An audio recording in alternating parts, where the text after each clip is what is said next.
Hello and welcome to Get Outside in Lent.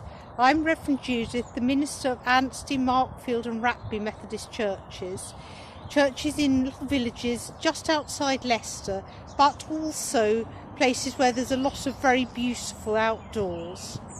Now you may think, why get outside in Lent? Well, at the moment, I guess a lot of us are appreciating any chance to get out from our houses and into the fresh air. We've also been thinking a lot over this past year about what humanity's been doing to the environment, to God's world, and what we could do to put that right. But also, as we think about God and our relationship with Him in Lent, we also think about our relationship to the world that He has made. So over the next few weeks we'll be looking at a different aspect of God's creation in each of these reflections. Now in this first week we'll be looking at trees. You can see there's rather a lot of them around here, but I'm now going to turn the camera off, or turn the camera around so it's looking at the trees rather than me. So, trees. Round here there's a lot of them, these beautiful oaks that in the summer will be covered in leaves and in the autumn will be dropping lots of acorns. We've got prickly holly, which looks gorgeous near Christmas, and we've got other evergreen trees.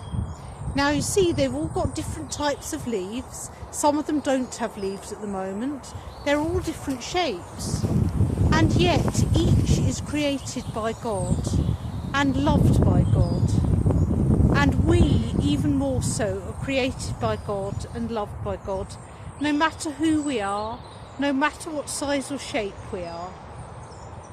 Trees also help make the very air we breathe by getting rid of carbon dioxide and bringing out oxygen into our atmosphere. In the Bible there is a reference to the tree of life. It's in the book of Revelation, a tree of life whose leaves are for the healing of the nations. In Isaiah chapter 55 verse 12 we hear about how the trees of the field shall clap their hands, even the trees and the rest of creation will praise God. Trees are also a sign of death and resurrection, something we think about a lot at Easter. When you look at this tree with no leaves on at the moment, it could be mistaken for being dead, and yet in another few weeks it will be full of leaves. There are lots of things you might want to do as part of your reflections. You might want to say find a tree with blossoms or catkins on, might want to find a tree that's coming into bud, might want to see if you can look at two different trees from a distance and tell what variety they are. We might also want sometimes to be quiet and just maybe share something like this prayer. Creator God, thank you for trees. Thank you for the beauty that they bring to our world, for the life that they support and the parts they play in your creation. We are sorry for those times and places around the world when people have destroyed trees because they are greedy for something else.